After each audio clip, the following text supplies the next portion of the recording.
Assalomu alaykum aziz yurtdoshlar. Aynan xayrli kun dasturini tomosha qilishni boshlagan aziz teletomoshabin do'stlar, barchangizga yana bir yangi kun xayrli va barakali bo'lsin. Assalomu alaykum umr azizlar. Omon-omon zamonda yana sizlar bilan Oynai jahon orqali diydorlashayotganimizdan xursandmiz. O'ylaymizki, bugungi boshlangan tong ham eng quvonchli lahzalarga boy bo'ldi va aynan dasturimizni tomosha qilish orqali sizlarni qimmatli vaqtingiz yana ham mazmunli bo'lib o'tadi degan umiddamiz. Albatta, bugun 9-iyun sanasi va hash-pash deguncha yoz faslining 9-kun ham ortda qolmoqda va har bir kunimiz kechagidan yaxshi, ertamiz esa undan ham yaxshi bo'lish istagi bilan hayot kechiramiz aziz yurtdoshlar.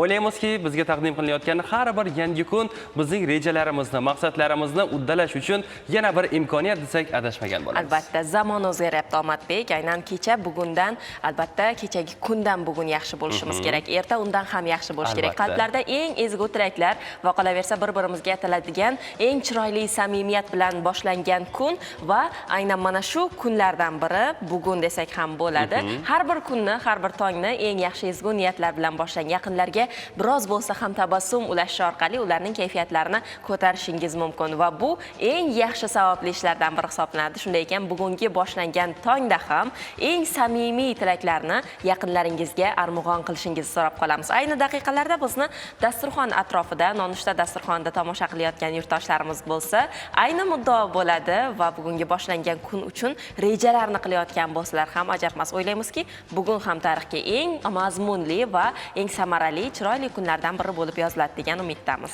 Albatta, yuqorida aynan kayfiyat ko'tarishingiz kerak degan jumlani ishlatdingiz, e'tibor berdingiz. Buning uchun bejizga emas, buning uchun biz ajoyib taronalarni siz yurtdoshlarimizga taqdim qilish uchun hozirlik ko'rganmiz va har bir dasturimiz orqali eng ajoyib taronalar, eng xushovoz xonandalarimiz tomonidan sizga taqdim etiladi. Bugun ham dasturimizda o'zlarining ijodlari bilan yurtdoshlarimizga eng sara taronalarni, qo'shiqlarni taqdim qilayotgan ijodkorimiz Alisher Ro'zmetov hamda sozandalar studiyamizda mehmon bo'lishmoqda. Assalomu alaykum. Assalomu alaykum. Xush kelibsiz. Kayfiyatlar yaxshi. Assalomu alaykum, avvalambor kayfiyatlar a'lo. Hammasi yaxshi. Erta tongdan qimmatli vaqtingizni ayamasdan studiyada tashrif buyurganingiz uchun tashakkur avvalambor va bugungi dasturimizning aziz yurtdoshlar musiqiy kayfiyatini aynan ular bezab beradilar, bizga taqdim qiladilar va dasturda jonli efir soatlarida Omadbek jonli ijrolar juda ham ayni muddao bo'ladi. Albatta. Demak, biz dastlabki jonli ijroga navbat taqdim qilamiz va eng ajoyib taronalardan birini birgalikda tinglaymiz aziz yurtdoshlar. Marhamat.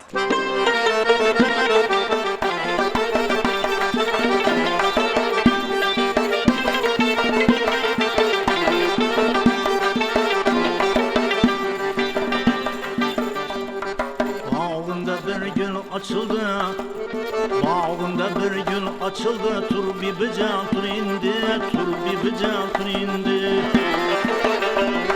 Yar tapışar vaktin geldi, tur bir bıcak tur indi, tur bir bıcak tur indi. Yar tapışar vaktin geldi, tur bir bıcak tur indi, tur bir bıcak tur indi.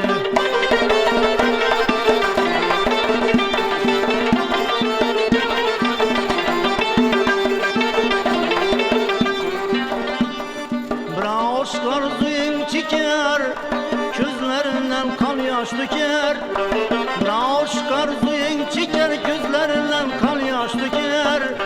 Ledleri kan bile şeker, tur bir bıcak tur indi, tur bir bıcak tur indi. Ledleri kan bile şeker, tur bir bıcak tur indi, tur bir bıcak tur indi.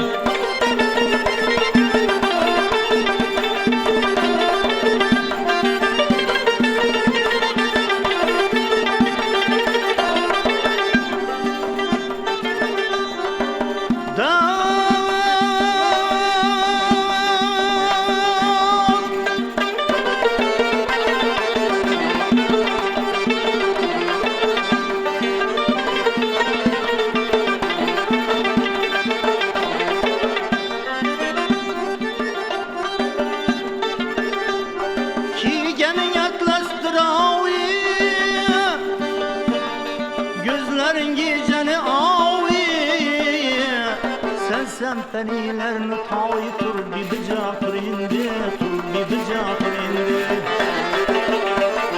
Sersem perilerini tay tur bir bıcak indi, tur bir bıcak indi.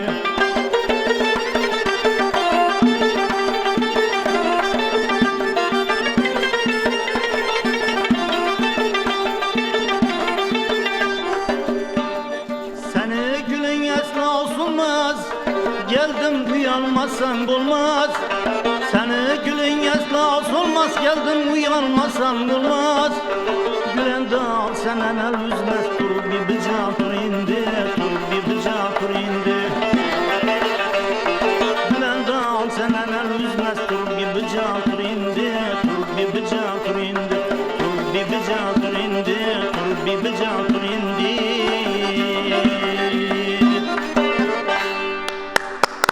Jonli efir soatlarda jonli ijrodan bahramand bo'ldik va o'ylaymizki dastur davomida bundan ham go'zal taronalarni yurtdoshlarimizga aynan taqdim qilamiz degan umiddamiz va sizga hozircha minnatdorlik bildiramiz. Albatta, san'atkorlarimizga ham, sozandalarga ham minnatdorlik izhor qilamiz. Aynan jonli ijrolar, aynan mana shu cholg'u asboblarining, sozlarning ovozlari bilan, xonishlar bilan ayniqsa chiroyli bo'ladi va qalbdan chiqqan satrlar qalblarga yetib boradi. Azizlar, o'ylaymizki, sizga taqdim qilingan ilk ijro ma'qul bo'ldi va dasturimizga o'zgacha kayfiyat taqdim qildilar. Ana endi dasturni yana davom ettiramiz. Yuqorida biz bugungi sana haqida aytib o'tdik. Aynan bugungi sanada ham turli voqeliklar yuz bergan va shular qatorida biz bugun aynan aytib o'tishimiz joiz bo'lgan xalqaro arxiv kuni aynan bugun nishonlanayotganini ma'lum qilamiz. Albatta 9-iyun sanasida o'tib borayotgan har bir kunimiz, har bir daqiqamiz bu allaqachon o'tmishga aylanib bormoqda va ushbu o'tmishdagi ma'lumotlarni hujjatlar orqali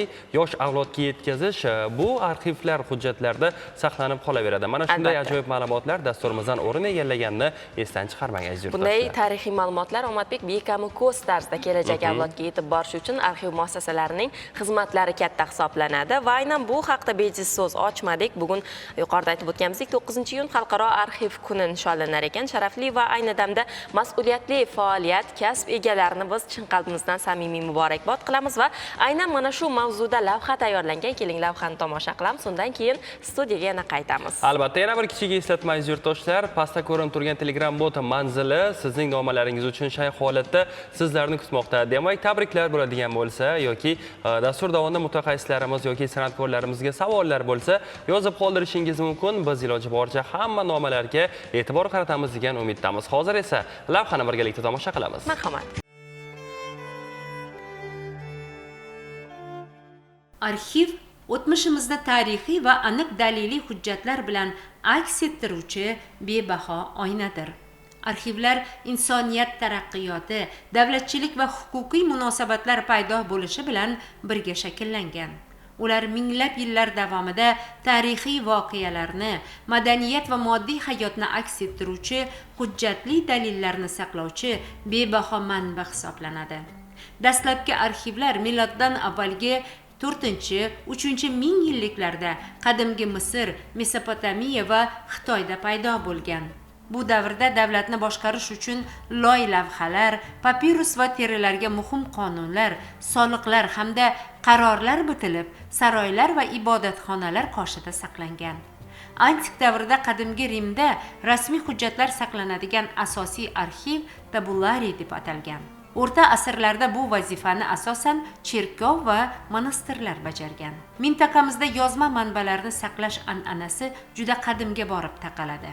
Dastlab mahalliy boshqaruv, qozi va bi sudlari qarorlari, mahalliy oqsoqollar faoliyatiga oid ma'lumotlar alohida ishxonalarda saqlangan. Zamonaviy ma'nodagi maxsus arxiv muassasalari 19-asr oxirida shakllana boshlagan. 1870-yildan boshlab viloyat kengashlari qoshida maxsus idoraviy arxivlar tashkil etilgan. 1919-yil 5-noyabrda Turkistonda arxiv ishini qayta tashkil etish va markazlashtirish to'g'risida qaror qabul qilinib, hujjatlarni tartibli jamlash uchun zamin yaratildi. Mustaqillik yillarida, ayniqsa O'zbekistonda arxiv tizimi butunlay yangilandi va takomillashtirildi. Milliy arxiv fondini shakllantirish, tarixiy, ilmiy va madaniy ahamiyatga ega hujjatlarni asrab avaylash ishlariga davlat darajasida e'tibor qaratildi.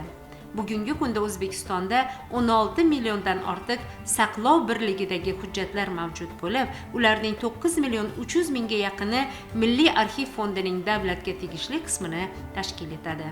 Tizimda 3 ta O'zbekiston Milliy arxivi, 14 ta hududiy boshqarma va ular tasarrufidagi 101 ta hududiy arxivlari faoliyat yuritmoqda. Hujjatlarning saqlanishini ta'minlash va ulardan foydalanishni qulaylashtirish maqsadida zamonaviy texnologiyalar va elektron arxiv tizimlari keng joriy etilmoqda. Har yili 9-iyunda nishonlanadigan Xalqaro arxivlar kuni Xalqaro arxivlar kengashi tomonidan 2007-yil noyabr oyida Kanadaning Kvebek shahrida bosh assambleya yig'ilishida tasdiqlangan. Bu sana tasodifan tanlanmagan. 1848-yil shu kuni UNESCO qarori va homiyligi asosida Xalqaro arxivlar kengashi tashkil etilgan. Kengash Jahon arxivlar hamjamiyati professional, betaraf nodavlat tashkiloti sifatida arxiv merosini saqlash, rivojlantirish va ushbu hujjatlardan foydalanishga ko'maklashadi. Butun dunyo bo'ylab ko'plab arxivlardagi a'zolari tomonidan moliyalashtiriladi.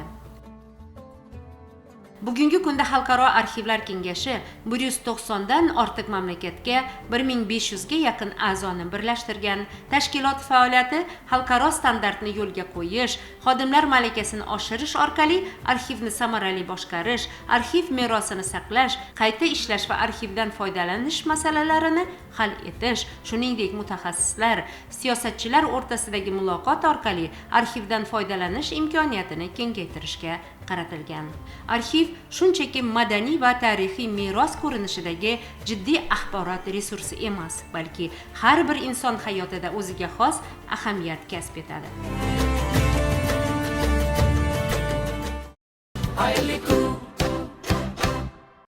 Davom etamiz aziz yurtdoshlar. Yuqorida va'da qilingan suhbatlarga endi biz navbat taqdim qilsak bo'ladi. Arxiv haqida so'z yuritdik. Tarixiy, haqqoniy, xolis yoritish uchun avvalo manbalar va ma'lumotlar yetarli bo'lishi lozim. Bunday ishonchli ma'lumotlarni saqlashda, ularni yuqorida aytib o'tganimizdek kelajak avlodga yetkazishda, mamlakatning ijtimoiy, siyosiy, iqtisodiy va madaniy taraqqiyotini o'rganishda arxiv hujjatlarining o'rni juda ham muhim hisoblanadi. Albatta, bugun 9-iyun Xalqaro arxivlar kuni munosabati bilan studiyamizga mehmonlarni mutaxassislarni taklif qilganmiz, ular bilan sizni tanishtirib o'tamiz.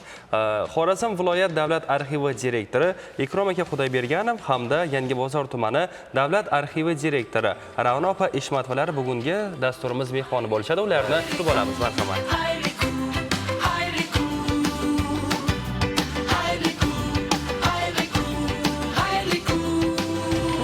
Assalomu alaykum. Kelasiz. Joylashib olishingiz mumkin. O'ylaymizki, kayfiyatlar a'lo darajada.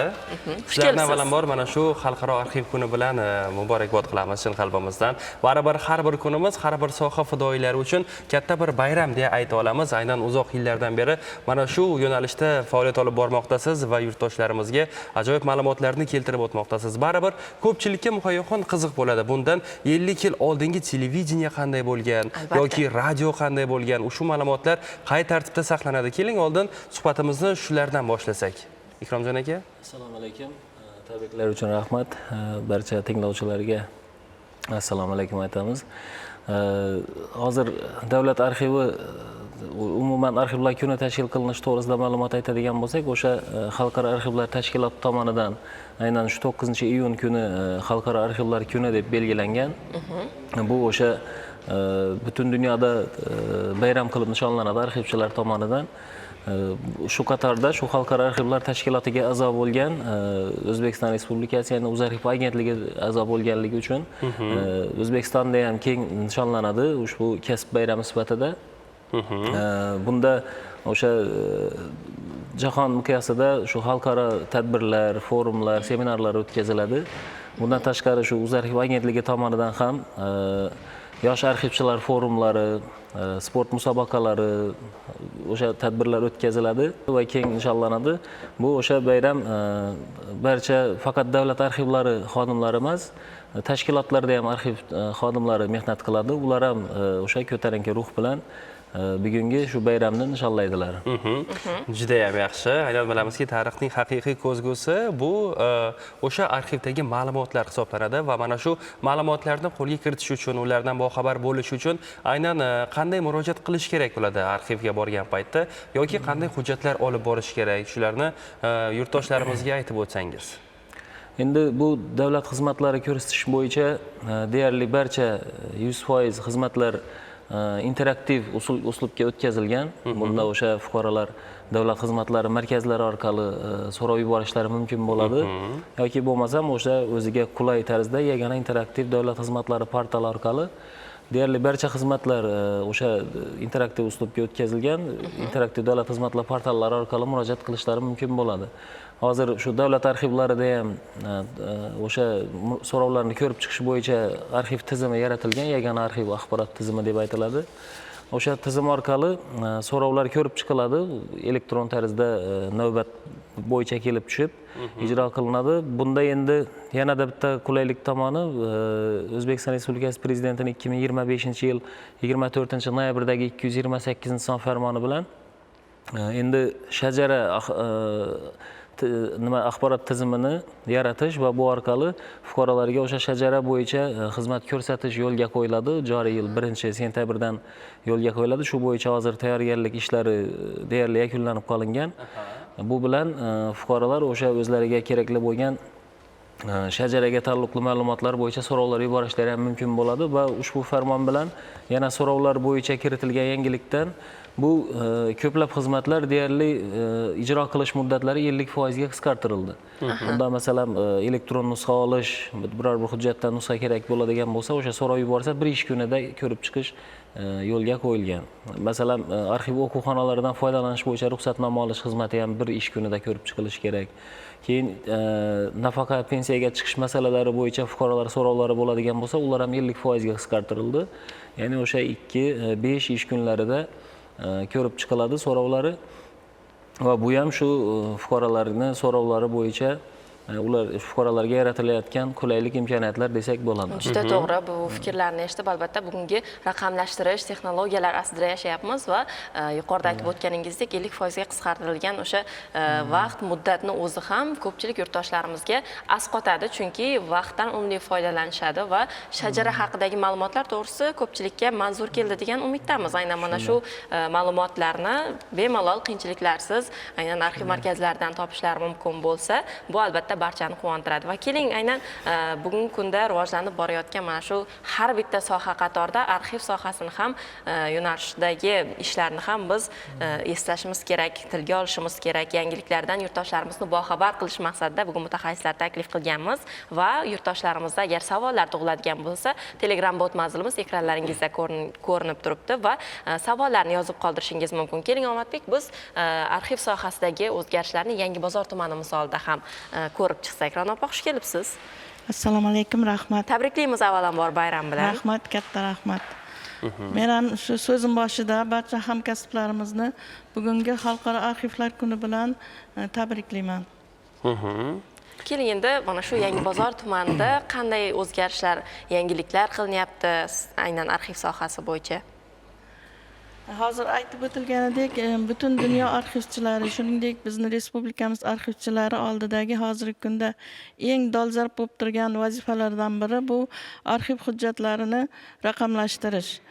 Prezidentimizning 228 farmonlari bilan arxivchilar oldiga juda katta vazifalar belgilab qo'yildi. Ushbu farmonning ijrosini ta'minlash maqsadida Yangibozor tuman davlat arxivida ham hujjatlarni raqamlashtirish ishlari olib borilmoqda. Hozirgi kunda viloyatimizda raqamlashtiruvchi ish guruhi tashkil qilingan, bosqichma-bosqich barcha arxivlardagi hujjatlarni raqamlashtirish ishlarini olib borish uchun. Hozirgi kunda o'zimizning xodimlarimiz raqamlashtirish ishlarini jadallik bilan olib bormoqdalar. Eng birinchi bosqichda hozirgi kunda eng ko'p so'rovlar tushib turgan yer uchastkalariga doir hujjatlar raqamlashtirilmoqda. Keyingi bosqichlarda ikkinchi darajali so'rovlar tushadigan hujjatlar raqamlashtirilishi mo'ljallanmoqda. Barcha arxivlar qatori bizda ham shu arxiv xizmatlari elektron shaklda olib boriladi. Arxiv hujjatlarini raqamlashtirish istagi bo'lsa, bizni guruhimizga murojaat qilishlari va o'zlarining hujjatlarini raqamlashtirib olishlari mumkin. Va bu yurtdoshlarimizga katta foyda tegadi. Albatta. Ikromjon aka, ana endi galdagi savolingizga taqdim qilmoqchi edik. Aynan yuqorida raqamlashtirish borasida so'z ochdingiz va o'sha tarixiy hujjatlarni, aynan o'tmishdagi hujjatlarni raqamlashtirish orqali ancha-muncha baribir sizning ham ishingiz yengillashadi. Yurtdoshlarimizga ham qulayliklar taqdim etiladi. Boya yuqorida aytib o'tganingizdek, agar kimda kim murojaat qilib boradigan bo'lsa, iloji boricha tezda o'sha murojaatni, demak, yurtdoshlar albatta ko'rib chiqilib, ularga ma'lumotlar taqdim etiladi. Yaqin kelajakdagi rejalar qanday endi? Aynan onlayn tarzda o'sha ma'lumotlarni olsa bo'ladimi raqamlashtirgandan keyin yoki hali ishi bormi? Shunday, hozir o'sha PF 228 son farmon bo'yicha arxivlarni 2030-yilgacha raqamlashtirish bo'yicha reja dastur ishlab berilgan. Bunga asosan yuqorida aytganimizdek o'sha jalb qilingan guruh qo'shimcha 5 yilga xodimlar ajratildi. Va bundan tashqari davlat arxivlari ham o'zlarini hozir 2-darajali bo'lgan rejalarini qisqartirib, ko'p xodimlarga ham o'sha raqamlashtirish bo'yicha rejalar belgilab berilgan. Bunga o'sha 2030-yilgacha davlat arxividagi hujjatlarni 60% ga raqamlashtirish rejasi berilgan. Bu raqamlashtirishdan kutilayotgan natija nimalardan iborat? Bu birinchi navbatda o'sha raqamlashtirilgandan keyin bunga sun'iy intellektni ham joriy qilish rejalashtirilgan. Ya'ni hujjatlar raqamlashtirilgandan keyin hozir masalan bitta so'rov bo'ladigan bo'lsa, 50 ta 60 tacha yig'ma jildni varaqlab ko'rib chiqishadi bitta odamni o'sha ma'lumotini izlash uchun bitta fuqaroning so'rovi bo'yicha. Ertaga yonidagi yana yondosh bitta fuqaro so'rovi bilan kelsa, yana o'sha 60 ta yig'ma jildni yoki boshqasini yana varaq ko'rib chiqishga to'g'ri keladi. Yana shu jarayon qaytalanaveradi. Yana qaytalanib chiqiladi o'sha ma'lumotni izlash. Agar fuqaroda noaniq ma'lumotlar bo'ladigan bo'lsa, sanasida yoki o'sha hujjatning muallifida yoki bo'lmasa boshqa bir mazmunida noaniqliklar bo'ladigan bo'lsa, o'sha qayta ko'rib chiqiladi hujjatlar. Agar biz arxiv hujjatlarini 60% ga raqamlashtirib, bu 60% deganning sababi o'sha eng ko'p foydalaniladigan, o'zida ko'plab ma'lumotlarni jamlagan hujjatlar. Bularga sun'iy intellekt joriy qilinsa, shajara bo'yicha ham bu ma'lumotlarni izlash mumkin. Masalan, ajdodlari to'g'risidagi ism familiyani beradigan bo'lsalar, aynan shu ism familiyada qanday ma'lumotlar bor, kimlar bor, bu aloqadorligi bormi yoki bo'lmasam shunga yaqin familiyadoshlarni ham izlab qidirish imkoniyatlari bo'ladi. Bunda o'sha nafaqat kompyuterda yozilgan arxiv hujjatlarini izlash imkoniyati, balki o'sha mashinkada yozilgan yoki qo'lyozma hujjatlarni ham keyinchalik tanish imkoniyatlarini bunga joriy qilinsa, boshqa ma'lumotlarni ham izlash, o'qish imkoniyati paydo bo'ladi. Bu orqali o'sha aytayotganimiz so'rovlarni ham yanada qisqartirish imkoniyati bo'ladi o'sha muddatlarini ijro qilishda va topilmayotgan ma'lumotlarni hozirda mana talab bo'yicha ma'lumot mavjud bo'lsa, masalan, xronologiyasi, uni mazmuni bo'lishi kerak degan talab bor Vazirlar Mahkamasi qaroriga asosan. Aynan o'sha noaniq ma'lumotlarni ham izlash imkoniyatlari paydo bo'ladi raqamlashtirilsa. Va buni yana ko'plab rejada topshiriqlar bor. Bunga asosan Uzarif agentligida yagona server tizimi yaratilgan, axborot kommunikatsion texnologiyalar bo'limi tashkil qilingan. Bizda Xorazmda ham bu shtat birligi mavjud emas edi. Aynan shu raqamlashtirish, jadallashtirish bo'yicha axborot kommunikatsion texnologiyalar bo'limi tashkil qilindi. Bunga mutaxassis ajratildi. Hozirda 3-4 ta tizim bor. O'shalarni birlashtirish orqali yagona axborot tizimi deb aytiladi. Hozirda mavjud tizimlar orqali o'sha raqamlashtirilgan hujjatlarni kundalik Uzarif agentligidagi serverga joylashtirib boramiz. Bularni ham saqlash endi raqamlashtirilgandan keyin bizning asosiy shu ustuvor vazifamiz hisoblanadi. Endi Ikrom aka, mana shu raqamlashtirish deya biz ko'p takrorlayapmiz, lekin buni o'sha qandaydir xavf-xatarlardan himoya qilish uchun ham chora-tadbirlar baribir ko'riladi, to'g'rimi? Mutaxassislar yetarlimi? Shunday, hozir Uzarif agentligida va bizda mutaxassislar yetarli. O'sha yuqorida aytganimdek alohida bo'lim tashkil qilinib, mutaxassislar bilan jalb qilingan. Bunda Uzarif agentligining aynan o'sha axborot kommunikatsion texnologiyalar bo'yicha o'rinbosari va uni bo'lim boshliq va mutaxassislari bilan ta'minlangan. Bular doimiy ravishda o'sha xavf-xatarlarni aniqlash va ularni bartaraf qilish bilan shug'ullanib borishadi. Bizda ham o'sha ish faoliyatimiz davomida qandaydir kamchilik yoki bo'lmasam tuzatishlar aniqlansa, shu vaqtida o'zgartirib, tuzatib, xodimlarga qulay tizim yaratishga o'sha mehnat qilib kelishadi shunga. Juda ajoyib. Ko'pchilik yurtdoshlarimizga va shu qatorda bizga ham qiziq bo'lgan bir ma'lumotni taqdim qilsangiz, hozirgi kunda mana shu arxiv agentliklarida qancha arxiv hujjatlari bor? Hozir respublika bo'yicha 9 milliondan ortiq hujjat aytiladi. Bu 100 dan ortiq, 110 ga yaqin davlat arxivlari bor respublikada. Aynan bizda Xorazmda 4 ta davlat arxivi bor. Xorazm viloyat davlat arxivi, Yangibozor, Xonqa tumanlar davlat arxivlari va Xiva shahar davlat arxivi bor. Endi bularda bizda 400 mingdan ortiq hujjat edi. Prezident farmoniga asosan shaxsiy tarkib arxivlari tugatildi. 11 ta arxiv tugatildi va O'zbekiston Respublikasi Prezident administratsiyasi arxivini Xorazm viloyat bo'limi tugatilib, davlat arxivlariga qo'shildi. Biz mana shu birinchi chorak davomida aynan shu hujjatlarni xatlab, sanab, qabul qilish, topshirish ishlarini amalga oshirdik. Bunga asosan hozir 4 ta davlat arxivdagi hujjatlar soni 800 mingdan oshdi. Oldin 400 mingdan oshib edi. Viloyat davlat arxivida ham 224 ming hujjat bor edi. Hozir Prezident administratsiyasi arxivi Xorazm viloyat bo'limi qo'shilishi va Urganch shahar shaxs tarkib hujjatlari arxivi qo'shilishi natijasida 398 ming hujjat bo'ldi hozir viloyat davlat arxivida ham. Shunga asosan bizlar shu ishlarimizni rejalashtirib boramiz. Juda ham yaxshi. Ana endi ushbu jarayonlar, raqamlashtirish jarayonlari Yangibozor tumanida qanday ketmoqda? Biz endi Ro'zaxon opa sizga yuzlangan bo'lardik. Ma'lumotlar aytib o'tsangiz. Aynan Ra'no opa, qog'ozlar yillar o'tgan sayin bilamiz, o'z nima deydi, sifatini yo'qotadi, o'zgartiradi. Aynan qog'ozda saqlanadigan hujjatlar bilan ham ishlanadigan alohida bir usullari bormi? Arxivlar ham bir nechta toifaga bo'linadi.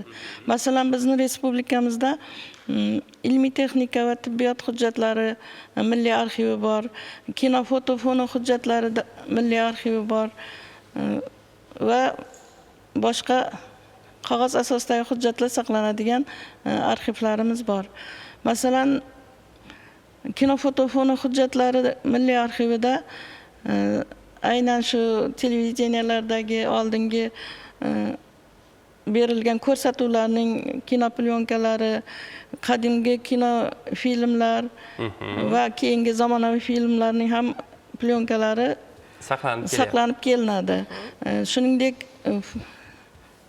fotosuratlar saqlanadi, negativlar va shunga o'xshash hujjatlar saqlanadi. Ularni vaqt o'tishi bilan o'z sifatini yo'qotmaslik uchun ularda kino plyonkalar maxsus qurilmalarda mutaxassislar yordamida aylantirib turiladi. Chunki ular bir-biriga yopishib qolib, o'zini sifatini, ko'rinishini yo'qotishi mumkin.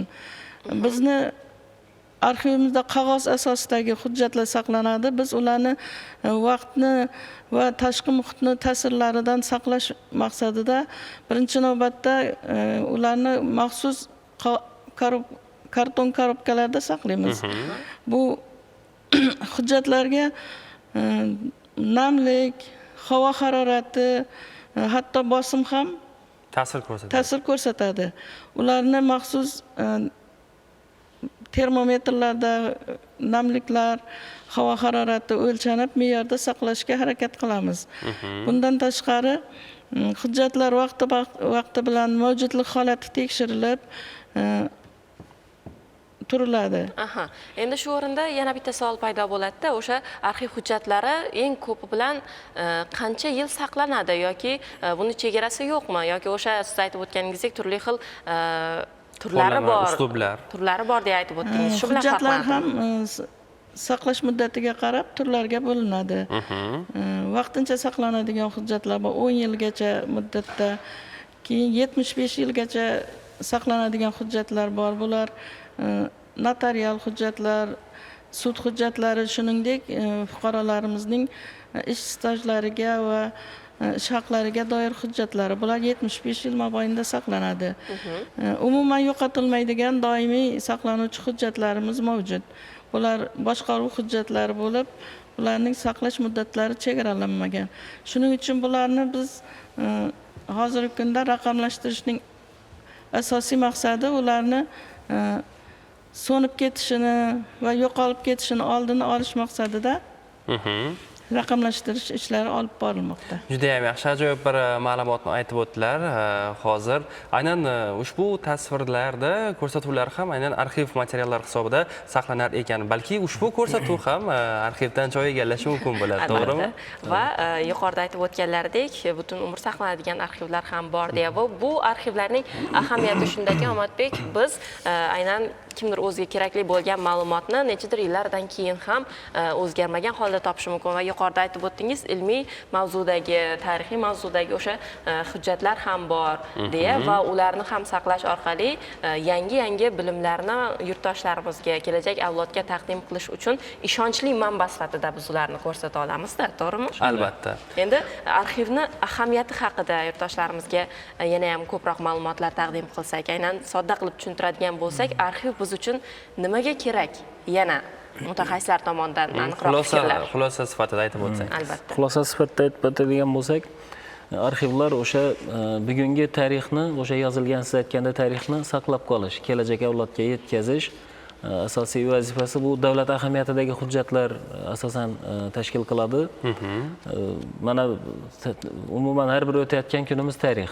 O'sha muhrlangan hujjatlarni kelajak avlodga yetkazish. Hozir masalan oddiy tushuntirib aytadigan bo'lsak, kimdir qaysi bir davrga taalluqli hujjatni izlaydigan bo'lsa yoki ilmiy ish qiladigan bo'lsa, o'sha davr madaniy tarixi yoki bo'lmasam iqtisodiy tarixi yoki ma'naviy tariximi, ta'lim sohasi bo'ladimi yoki o'sha aytganingizdek teleradio aloqa sohasi bo'ladimi, shu davrga taalluqli ma'lumotni izlab topish va bu tarixni solishtirish imkoniyatlarini yaratadi.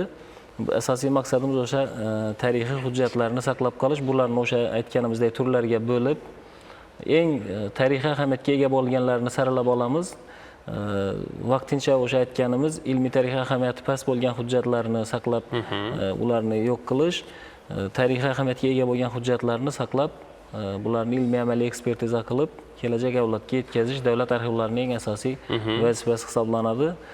Shu fursatdan foydalanib, shu viloyat arxiv ish hududi boshqarmasi rahbariyati nomidan, viloyat davlat arxivi jamoasi nomidan shu barcha davlat arxivlari xodimlarini, tashkilot va muassasalarni, shu arxivchi xodimlarini bugungi bayram bilan chin dildan tabriklayman. Juda ham yaxshi. Aynan shu o'rinda yana bir kichik savol paydo bo'ldi. Ikromjon aka, bilasizmi, aynan san'atkorlarimiz sevib kuylaydigan va albatta ustozlarning o'sha eski retro taronalarni arxivdan olishadi. Baribir Alisher aka, murojaat qilganmiz arxivga.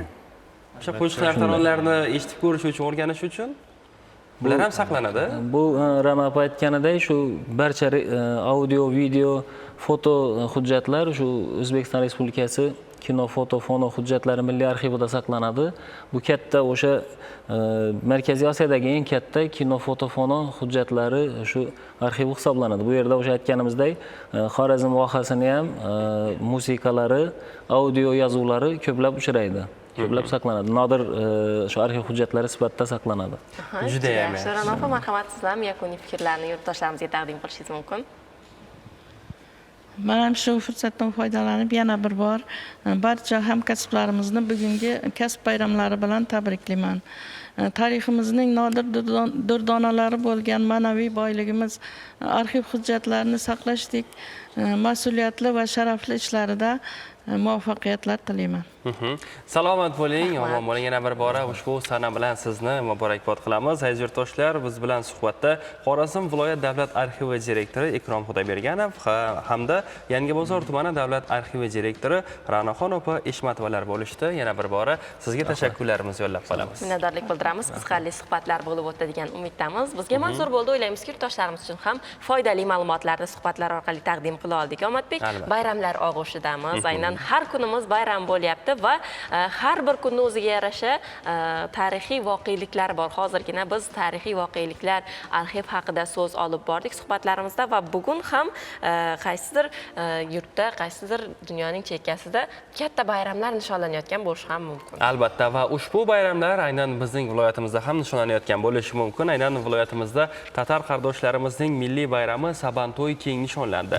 Sabanto'y degani Saban temir, omoch va to'y degani bu to'y degaysizlar. Aynan bayram ma'nolarida yuritiladi. Albatta, bu bayram tarixiga nazar tashlaydigan bo'lsak, Sabanto'y yozgi festival hisoblanar ekan. Uning kelib chiqishi Volga, Bolgariya davlatlari hukmronlik qilgan davrlarga borib taqalar ekan.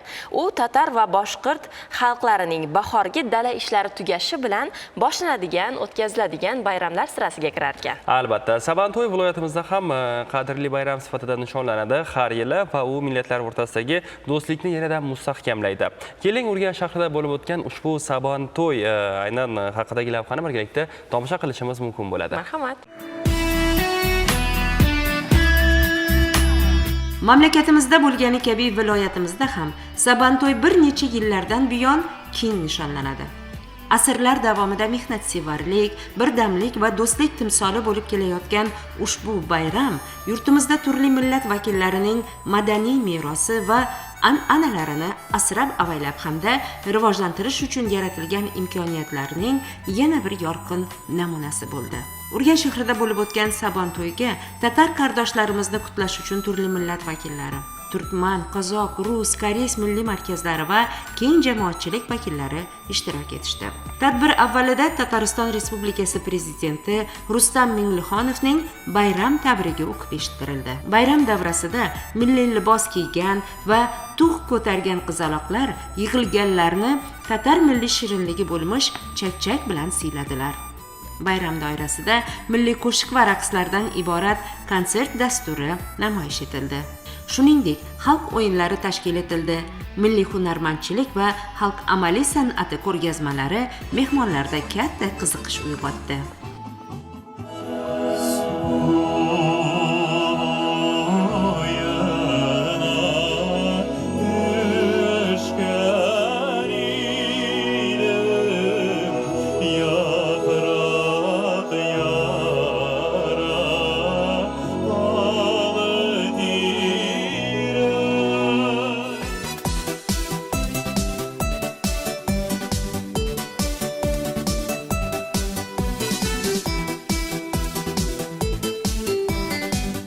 Tatar milliy markazi tomonidan tashkil etilgan bayramda turkman, rus, koreys milliy markazlari ham o'z ko'rgazmalari, madaniy chiqishlari bilan ishtirok etishdi. Albatta, qardoshning bayramiga quruq qo'l bilan kelib bo'larmidi?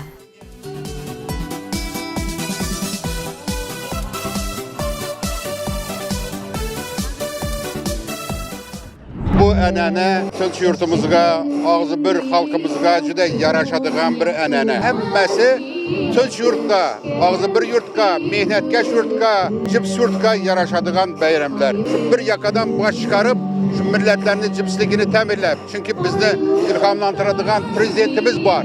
Do'stligimiz, g'ayratimiz, birligimiz, bo'lajog'imizni, mahallamizning tinchligi, totuvligi bilan.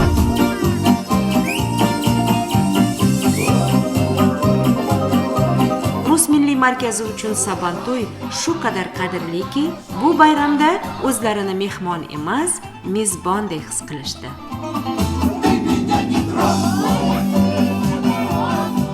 Сабантуй – один из любимых праздников нашей области, да и, наверное, всего Sabanto'y viloyatimizning, shuningdek butun O'zbekistonning sevimli bayramlaridan biri. Bu bayramda jipsligimiz namoyon bo'ladi. Sabanto'y deganda chiroyli bayramni, go'zal musiqalar tinglashni, bir-birimizni qutlashni tushunamiz. Sabanto'y bu o'sha Navro'z bayrami, bizning maslenitsadir. Yillar davomida necha Sabanto'y nishonlangan bo'lsa, bizning Rus milliy markazimiz hammasida ishtirok etadi. Bir-birimizga sovg'alar beramiz, tilaklar bildiramiz. Nafaqat viloyatimizda yashayotgan tatar millatiga mansub insonlarni, balki butun respublikamizdagi tatar qardoshlarni tabriklaymiz. Doimo salomat bo'lishsin, ko'p bayramlarni birgalikda nishonlash nasib etsin. Bugungi Sabanto'yga bizning Rus milliy markazimiz o'zining madaniy chiqishlari bilan bayram sovg'alari hozirlashgan. Bu sovg'alarimiz yig'ilganlarga manzur bo'ladi deb o'ylayman.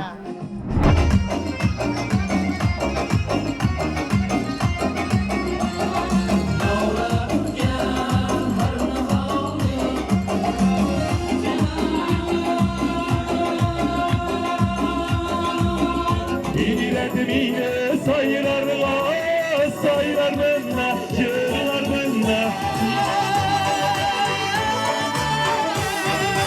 Сегодня прекрасный день. Благодаря нашему rukovodstvu страны. Bizda chiroyli tadbirlar, uchrashuvlar, ko'ngilochar davralar tashkil etish imkoniyati bor. Yurtimizda xalqaro birdamlik eng yuqori darajada. Fursatdan foydalanib mamlakatimizning butun aholisini bahor va yoz bayrami bilan tabriklayman. Barchaga uzoq va mazmunli hayot tilayman. Sog' salomat bo'linglar. Rahmat katta. Всего самого доброго. Спасибо большое.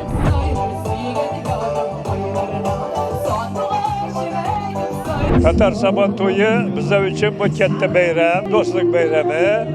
Bu bayramni har yili o'tkazamiz. Sabon to'y bayrami aytganda xalqlar do'stligi, bu hamma millatlarning birga yig'ilishi, xursandchilik.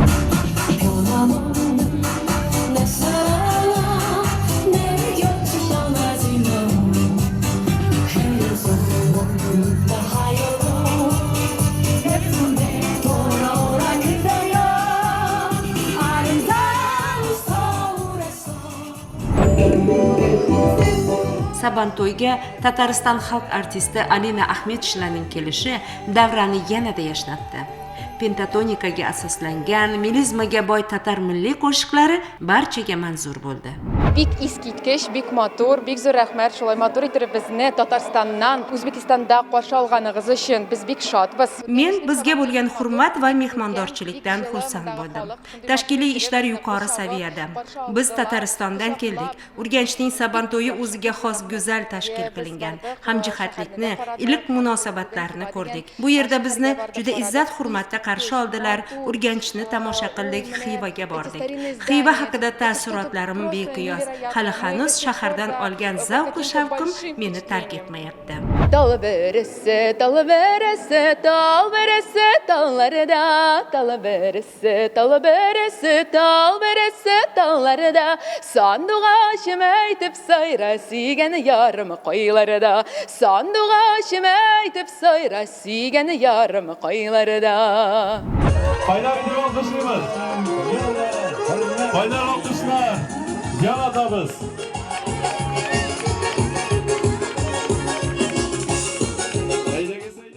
Rejalashtirilgan bayram tadbiri ko'ngildagidek o'tganiga albatta Tatar milliy markazi rahbari Damira Latipova xursand bo'ldi. Atrofida turli millat vakillari bo'lgan do'stlari, hamkorlari, qo'llab-quvvatlaydigan tashkilotlari yonida turganidan benihoya shod ekanini o'z intervyusida to'lqinlanib gapirdi.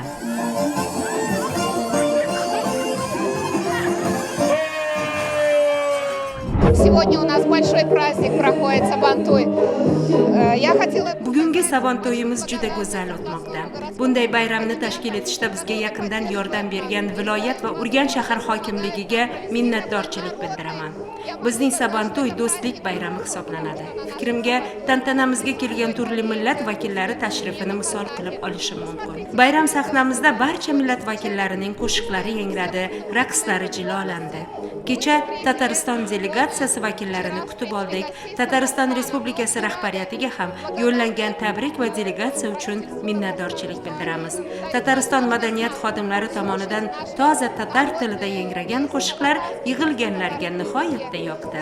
Men yurtimizda har doim tinchlik bo'lishini tilayman. Osmonimiz musaffo bo'lsin, hamdo'stligimiz abadiy bo'lsin. Я хочу всем пожелать здоровья, голубого неба и, конечно, согласия, мира нашему Узбекистану.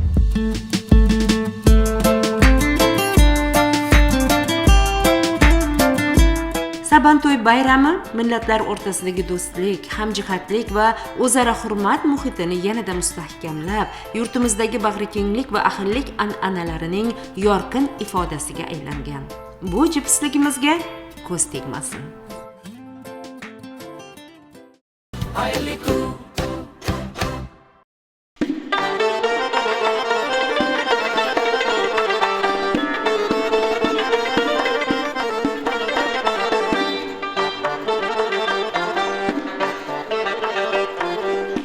Yağlar bir yüze gül ayaşı bulmuşam.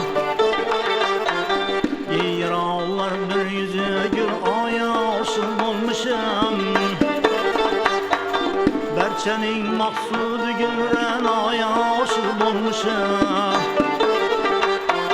Menzilim bağı içra bir seraya aşık olmuşam öz gayip zülfleri daya aşık olmuşam Menzilim bağ içra bir seraya aşık olmuşam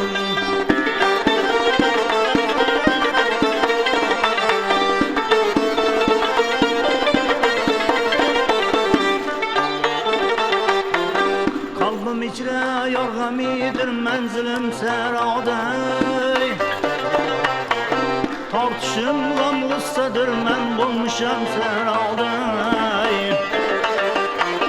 Aldı işkım dilbera canlı ciğerim oday Valdari gavut ömrüm berdim baday Alt küp alvalı küptür köye aşık olmuşam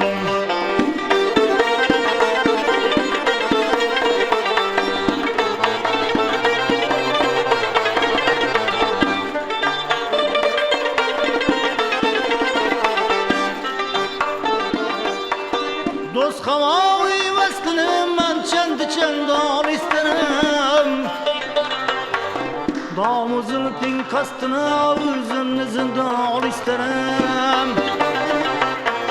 Dimalamdan bir yola küllümden dal isterim Bir garip aşım menem yor seni çendal isterim Geceyu gündüz bilin bu havaya aşık olmuşam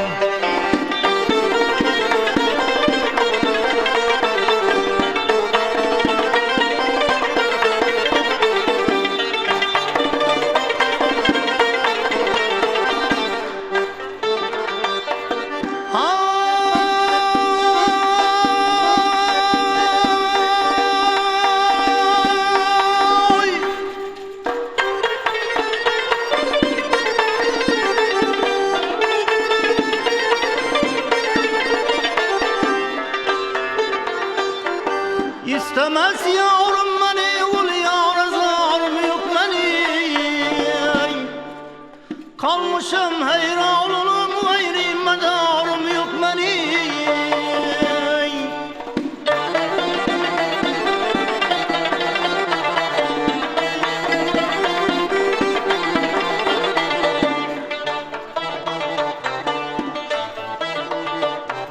Aldı canım işkımı yıktı yavrum yok beni Gelse aklımı alır gitse kararım yok beni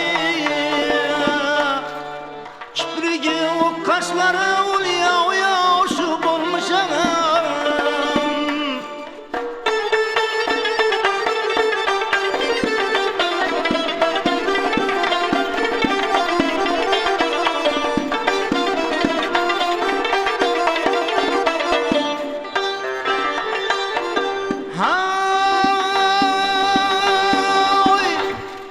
Aytadım maktun kulum ben bundaki ağladım Seyrettim vardım felekti lamekana uğradım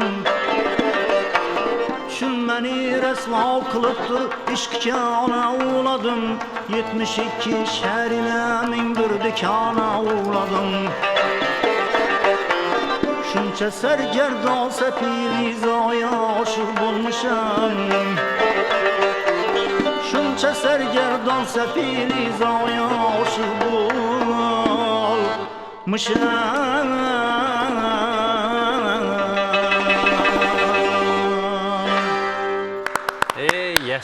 Yana bir bora xushovoz xonandamiz Alisher aka hamda ularning yonlaridagi sozandalar jamoasiga biz alohida tashakkurlarimizni yo'llab qolamiz va dastur so'ngida yana bir sho'x tarona bizning dasturimizdan o'rin egallaganini sizga yetkazib qo'ymoqchimiz aziz yurtdoshlar. Demak, dasturning so'ngiga qadar tomosha qilishingizni sizga tavsiya qilib qolamiz. Albatta azizlar, biz dasturlarimiz davomida seshanba kungi dasturlarimizda ayniqsa siz uchun foydali bo'lgan salomatlik borasidagi, sog'ligingiz borasidagi ma'lumotlarni taqdim qilishga harakat qilamiz, ya'ni mutaxassislar darslar taklif qilgan holda bugun ham yoz boshlandi deya mana shu sizlar uchun manfaatli bo'ladigan savollarga javob topish maqsadida biz studiyamizga mehmon taklif qilganmiz. Aynan qaysi savollar, biz quyoshdan nima uchun saqlanishimiz kerak, aynan qaysi paytlarida va qanday tartibda biz quyosh nurlaridan saqlanishimiz kerak va nima uchun degan savollarga javoblarni topish uchun mutaxassisimizni biz albatta ma'lumotlarni taqdim qilishga, suhbatlarga chorlab qolgan bo'lardik. Albatta, mehmonimizni sizga tanishtirib o'taman aziz yurtdoshlar. Respublikaga ixtisoslashtirilgan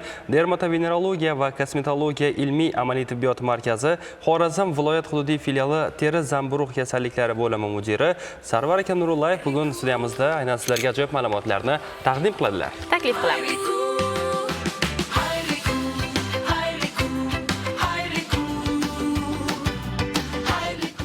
Assalomu alaykum. Xush kelibsiz. Rahmat. Demak, yoz fasli kirib keldi va 9-kuni sizlarga endi baribir ish ko'payadi, to'g'rimi? Albatta.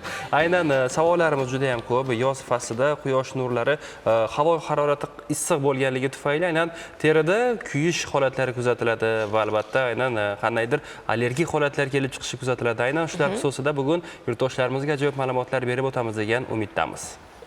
Assalomu alaykum, hurmatli teletomoshabinlar. Mana yoz mavsumida albatta har bir inson terisi bevosita quyosh nuri ta'siri ostida bo'ladi. Ya'ni quyosh nuri ham ancha kuchaygan bo'ladi. Bu quyosh nuri har kimga teri turiga qarab har turlicha ta'sir qiladi. Dermatologiyada shunaqa bir tasnif bor, ya'ni klassifikatsiya bor, Fitzpatrick deb aytiladi. Bu klassifikatsiyaga asosan yer yuzidagi barcha insonlar 6 ta tipga ajratiladi. Teri tuzilishi bo'yicha. Bu yani birinchi tipni aytib o'tadigan bo'lsak, bu oq rangli teri va sochga, bu ko'z rangiga, quyoshda kuyishiga va qorayish xususiyatlariga qarab ajratilgan bu klassifikatsiyada. O'sha birinchi tipda oq teri, sochlari sarg'ish yoki qizg'ish bo'lishi, ko'z rangi moviy va yashil bo'lishi, bunaqa teri asosan ko'proq quyosh nuri kuchsiz bo'lgan hududlardagi insonlarda ko'p kuzatiladi. Bu insonlarda albatta quyosh nuri ta'sirida kuyish holati ancha kuchli bo'ladi. Bular qancha quyoshda yurishidan qat'iy nazar bularda qorayish bo'lmaydi. O'sha uchun bunaqa turdagi insonlar albatta quyosh nuri ostida qolishdan ancha ehtiyot bo'lish kerak. Endi asta-sekin o'sha 2-chi, 3-chi yoki 6-chi tipga o'tgandan keyin asta teri rangi qorayish holati ancha kuchayib boradi.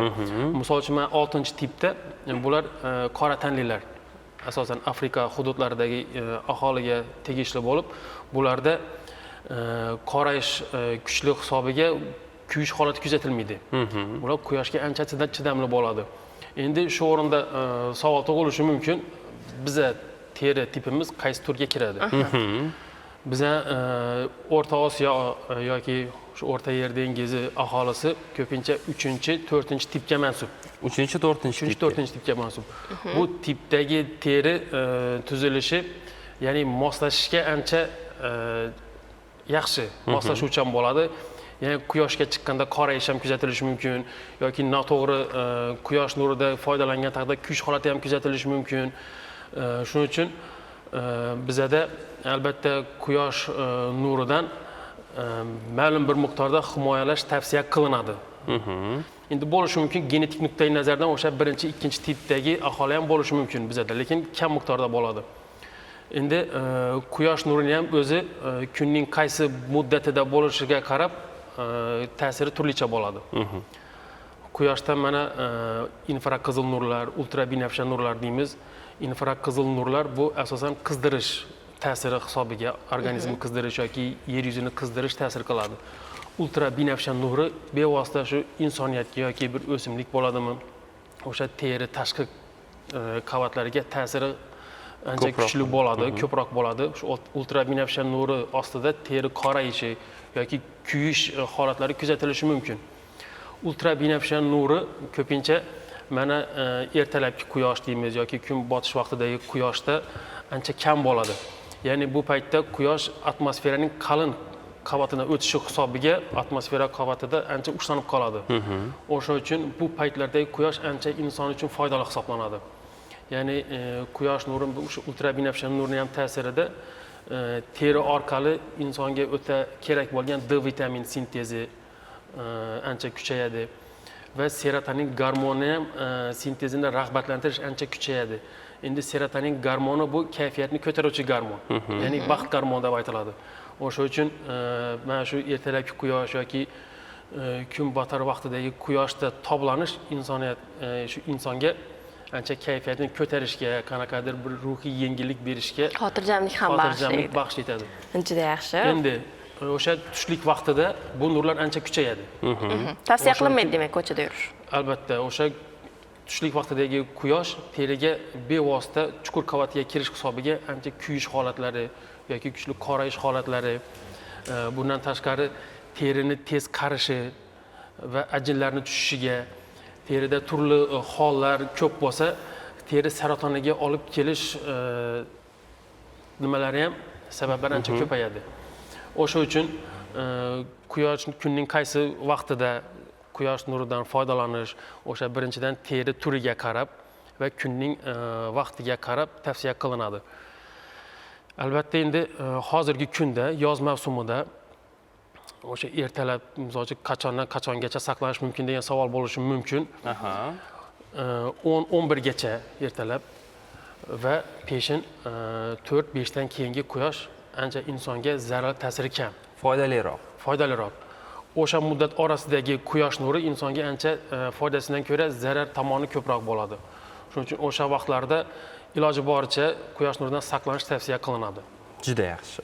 Demak, hali savollarimiz juda ham ko'p. Agar yurtdoshlarimiz qiziqtirayotgan savollar bo'lsa ham Telegram bot manziliga yo'llab qo'yishingiz mumkin. Bizda bitta nom yetib kelgan. Xayrli tong barchaga. Bugun Qo'shko'pir tumani G'ozobod qishlog'ida yashovchi Momojon qizimning tug'ilgan kuni bilan tabriklayman deganlar Murodbek akada yo'llangan noma va o'ylaymizki, tabrigingiz o'z egasiga yetib bordi. Ana endi biz ham tabriklaymiz. Albatta, Sarvar aka, siz bilan suhbatimizni ham davom qildiramiz. Aynan quyosh nuri ostida ishlaydigan yurtdoshlarimiz bor. Aynan ularning ishi, faoliyati shu bilan bog'liq. Aynan tushlik payti bo'ladimi yoki ertalabmi, ular o'sha quyosh tig'i ostida ish faoliyatini olib borishadi. Ularga qanday maslahatlar berasiz? Endi albatta mana dehqonlarimiz bo'ladi, bevosita quyosh ostida dalada ko'p ishlashadi va boshqa kasb xodimlariga bularga maslahatimiz nima bo'ladi? Iloji boricha o'sha aytgan vaqtimizda saqlanish yoki soya salqin joylarda ish faoliyatini davom qildirish.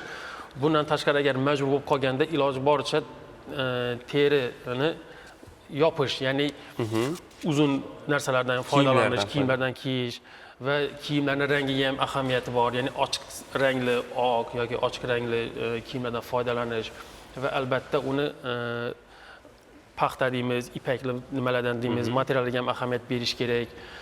O'sha narsalarga ahamiyat bergan holda iloji boricha quyosh nuridan saqlangan holda ishlashda davom qilsa bo'ladi va yana bir narsaga ahamiyat qilish, yetarli miqdorda suv ichish kerak bo'ladi.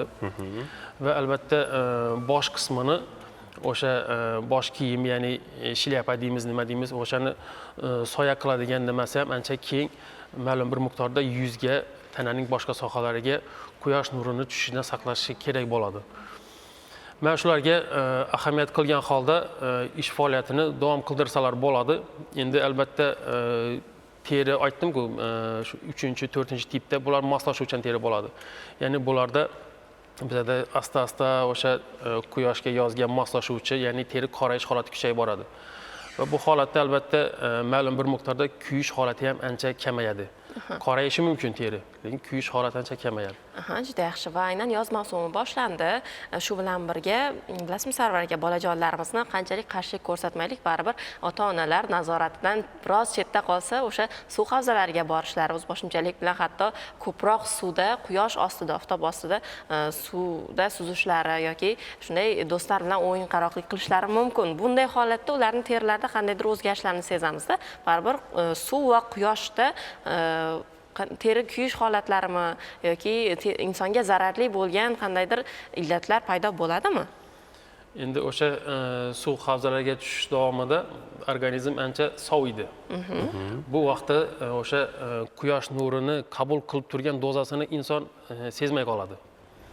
Ya'ni bu kuyish holatini ancha kuchayishiga sabab bo'ladi. Ya'ni o'zi sovuq, lekin quyosh nur ta'sir qilib turibdi, unga sezilmay turibdi. Bu holatda terida qizarish holati, ma'lum bir muddat o'tgandan keyin qizarish holati yoki achishish holati kuzatilishi mumkin. pufakchalar paydo bo'lishi mumkin va asta-asta o'sha teri sohasi qurib, ya'ni shu teri ko'chish holatigacha kuzatilishi mumkin. Endi o'sha infraqizil, ya'ni qizdiruvchi nurlar ta'sirida ostida esa issiq urish deymiz mana. Bosh og'riqlari bo'lishi mumkin, ko'ngil aynishi bo'lishi mumkin, qayt qilish holatlari bo'lishi mumkin. Aynan shu quyosh nuri ostida ko'proq yoki noto'g'ri qolib ketgandan yuzaga keladigan o'zgarishlar hisoblanadi. Endi bundan saqlanish yo'llarini ham aytib o'tsangiz, baribir yoz mavsumi issiq, dam olish onlarida, dam olish chog'larida baribir suvga tushib, inson o'zini dam olganda baribir mana shularni tasavvur qilib bo'lmaydi yoz faslini qaysidir ma'noda va o'sha qandaydir kremlar ishlatishadi, SPFlar va quyoshdan saqlovchi kremlar yoki aynan shunday vaziyatlar bo'lsa, uni davolash uchun qanday tavsiyalar berasiz? Shular haqida umumiy ma'lumot berib o'tsak. Endi o'sha quyoshdan saqlovchi kremlar asosan SPF tarkibli kremlar bo'ladi. Ya'ni bu ham o'sha terini turiga qarab ma'lum bir foizlarda tavsiya qilinadi. Endi bu kremlardan ham foydalanishning o'zining tartib qoidalari bor. Birinchidan bu kremlar quyoshga chiqishdan 15-30 daqiqa oldin surtish tavsiya qilinadi. Keyin quyoshda ko'proq qolib ketgan taqdirda 2 soat saqlab bo'ladi. 2 soatdan o'tdimi yana surtish tavsiya qilinadi. Surtgandan keyin tashqarida ko'p yurib bemor, misol uchun bemor emas, aholimiz misol uchun terlasa yoki yuzini yuvsa yoki artib qo'ysa, bu kremning ta'siri qochadi. U yana qaytadan foydalanish tavsiya qilinadi. O'shandagina bu krem iloji boricha quyosh nuridan ma'lum bir miqdorda saqlashi mumkin, lekin bu krem 100% saqlaydi deb hech kim ayta olmaydi. Kerakli vaqtda o'sha ma'lum bir shart-sharoit yaratib o'ziga soya salqin deydik, boya quyosh nuridan ancha himoyalangan holda yurgani ma'qul. Juda ham yaxshi. Keling, biz suhbatimizni bir lavha taqdimotidan keyin davom ettiramiz va yurtdoshlarimizga yangi lavhani e'tiborlariga havola etmoqchimiz. Aynan o'tgan seshanba dasturimizda biz Shohimardon qishlog'i haqida so'z yuritgan edik va o'sha so'lim go'shalardan sizga ajoyib bir lavha tayyorlagan edik. Bu safar ham aynan qayergadir sayohat qilmoqchi bo'lsangiz, biz ushbu lavha orqali sizga tavsiya beramiz degan umiddamiz. Albatta, bugun nefrit ko'llari deya nom olgan aynan ko'llar haqida hikoya qilishni niyat qilganmiz. Keling, dasturimizdagi aynan mana shu lavha orqali yurtdoshlarimiz yuqorida aytib o'tganingizdek, g'oyibona sayohat qilsalar, aynan o'sha joyga borishni ham balki rejalashtirib qo'yarlar. Demak, so'zimizni qisqa qilamiz, lavhaga navbat beramiz.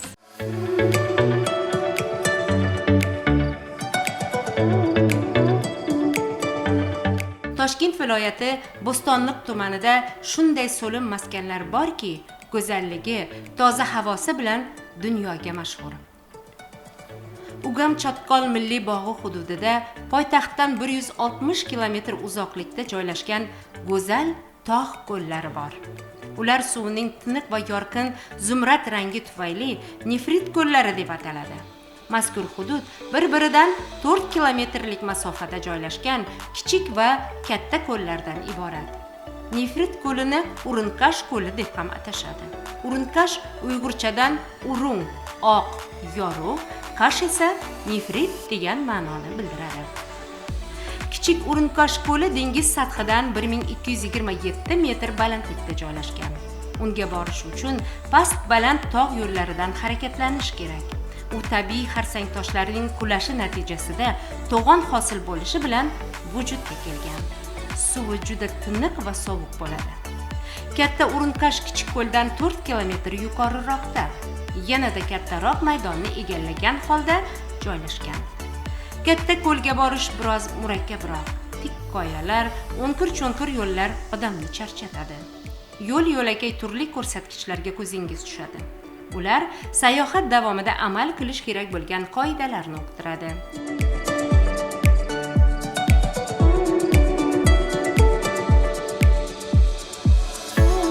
Bu tabiiy go'zallik ko'l platinasi tog' toshlarining qulashi natijasida paydo bo'lgan. Qorli cho'qqilar bag'rida joylashgan ko'l suvining tiniqligi aqlingizni shoshiradi. Quyi ko'lning suvi esa tepasidan-da toza va zilol. Negaki tepadan pastga harakatlangan suv qum va tosh aralash tabiiy filtrdan o'tib ko'l sari harakatlanadi. Mana bu soyning o'zaniga e'tibor qarating. 10 metr naridan boshlanadi. O'rtasida ko'payib, yana 10 metrdan keyin yer qa'riga singib ketadi. xuddi mana shu tabiat tomonidan ato qilingan filtr. Tepadagi ko'l suvi pastdagiga qarab shu tarzda singib chiqadi. Ikkala ko'lning suvi ham muzdek. Shu boisdan unda cho'milish biroz mushkul. Suv harorati aprel-may oylarida +3, iyul-avgust oylarida +8 daraja bo'ladi. Yuqoridagi ko'lning suvi butun yil davomida ko'zni quvnatib, jilolanib turadi. Quyuq ko'l esa avgust oylariga borib, ancha pasayadi, yil oxirigacha unda suv qurib boshlaydi. Bahor faslida esa ko'l yana mavjlanib turadi. Bahor oylarida bu yerlarning tabiati betimsol go'zal bo'ladi. Yangi chiqqan gullar, lolalar juda chiroyli ko'rinish beradi. Nefrit ko'li vatanimizning tabiiy durdonasi hisoblanadi. Ko'l mamlakatimizning chegara hududida joylashgani sababli boruvchilar yonida shaxsni tasdiqlovchi hujjat albatta bo'lishi kerak. Bundan tashqari, ko'lga boraverishda turar joylar ham, savdo xizmati ko'rsatish shoxobchalari ham yo'q. Shu boisdan u yerga borayotganda oziq-ovqat zaxirasini puxtalab olish muhim.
Yashang. Yashang. Yana endi mana shunday ajoyib taronalar, jonli ijrolar baribir dasturimizga, ko'rsatuvimizga o'zgacha bir fayzli yuqori A'lo kayfiyatni kayfiyat. taqdim eta oladi. A'lo kayfiyat taqdim qilyapti. Aynan san'atga qiziqish sizda qayerdan paydo bo'lgan? Menimcha mana shunday zavqdan paydo bo'lgan bo'lsa kerak. Balki qayergadir borganlar, yoshliklarda, bolaliklarda qo'shiq tinglab o'tirib qo'shiq so'laman deganmisiz? Ha endi Ha endi. san'atga girib kelish hamma san'atkordan baribir yoshlikdan Nimadir sabab bo'ladi boshlanadi. baribir. Shu endi atrof muhit sabab bo'ladi.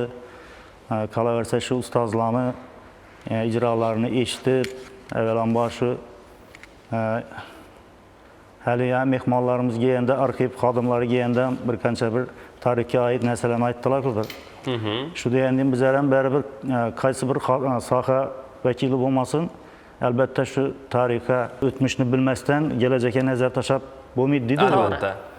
Shuni inobatga olgan holda bizlar ham shu Komiljon Otaniyozovning asarlarini, ijrolarini eshitib, qolaversa ulardan keyinina rahmatlik Ortiq Otajonov, Bobomurod aka Hamdamov, Otajon Xudoshukurov shu san'atkorlarni eshitib katta bo'lgansiz va yetgansiz. Musiqa maktabiga borganmiz.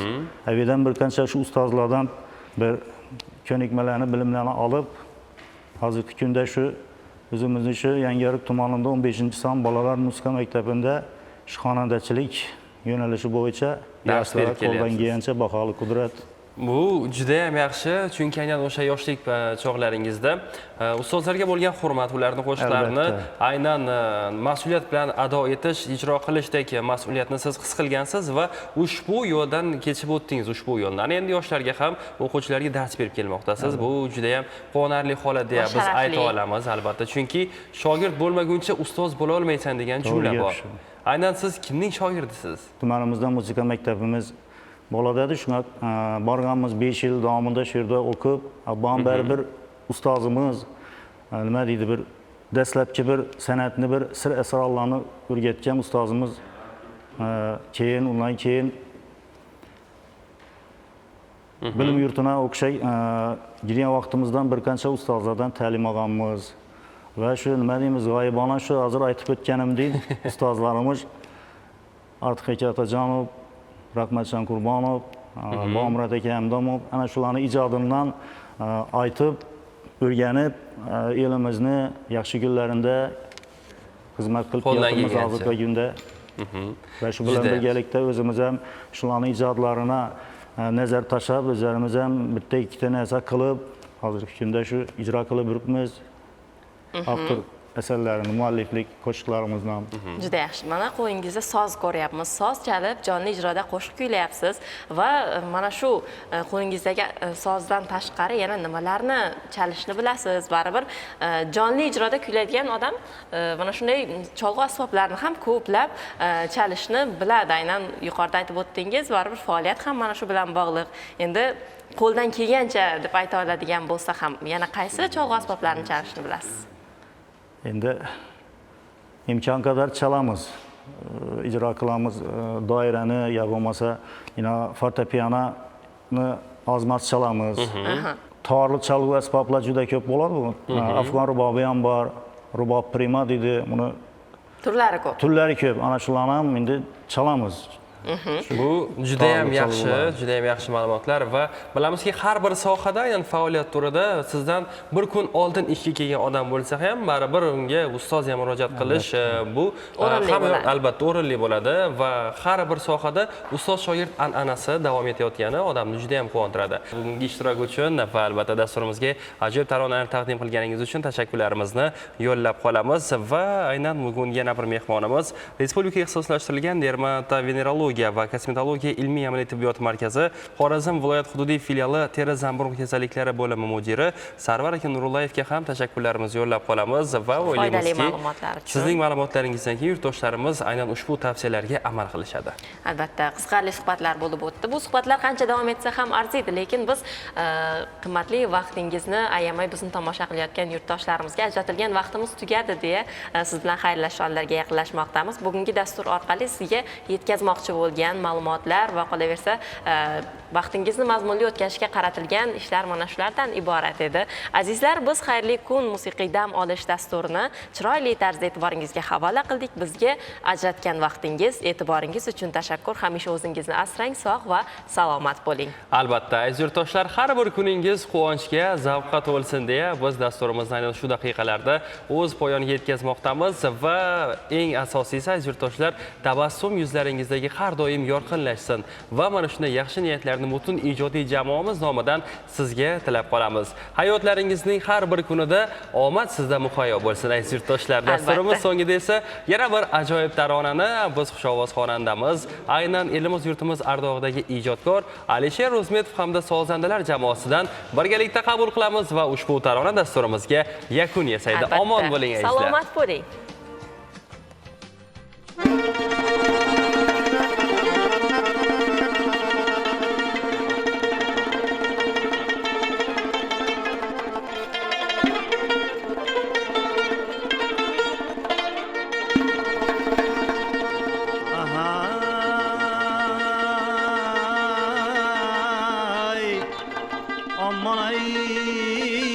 Aman ömrümde gezmelem gül gülzar seynine, Peskı bahar istemelem bülbül olmasa, Gülzar seynine neylerem eli gül olmasa. Aman ey aman.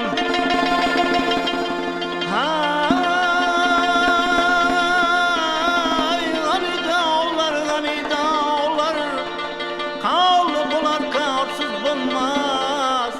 Yigit başı aman bolsa, mallı olar malsız olmaz.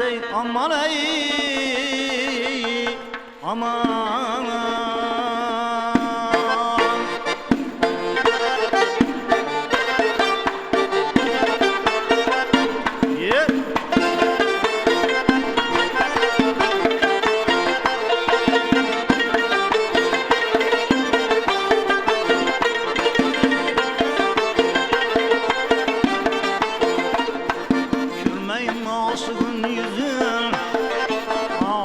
Kalsa bulmaz, yürek bağrı güymese, bir huda yansa bulmaz. Semen derdik ot içre, yanmaz bir salsa bulmaz. İşkın düştü yürekke, çıkar balsa bulmaz. Deryaga tamgan yaşlı, kayıklar balsa bulmaz. Ala göz boy boy boy, kara göz boy boy. Ala göz gel ber ha, kara göz gel ber ha.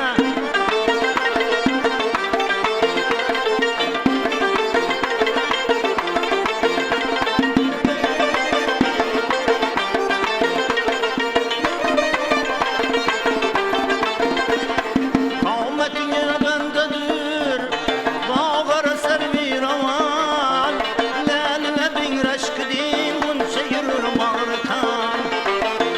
Çemen seni de bulsa yüzün gülmüşan, lalasın aylar pızıl bülbül bir kaman. Soylaman ay seneme kim sever yar sen, hey kara göz, hey ala göz boy boy. Ala gözü gel beri ha, kara gözü gel beri.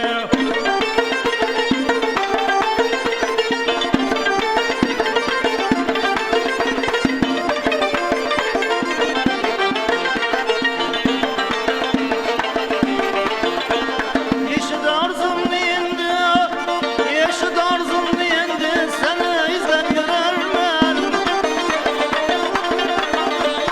Hey oğlum ben bir ötmen, özünü bilermen.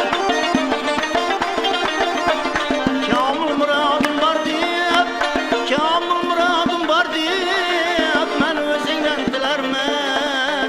Divana meşrebinmen, işkutuna yanarman. Pervanadın ot içine öz gayır sabılmaz. Ala yüz boy boy boy, kara yüz boy boy. Ala yüz gel beri hey, kara yüz gel beri. Ala yüz gel beri hey, kara yüz gel beri. Ala yüz gel beri hey, kara yüz gel beri. Xayrli kun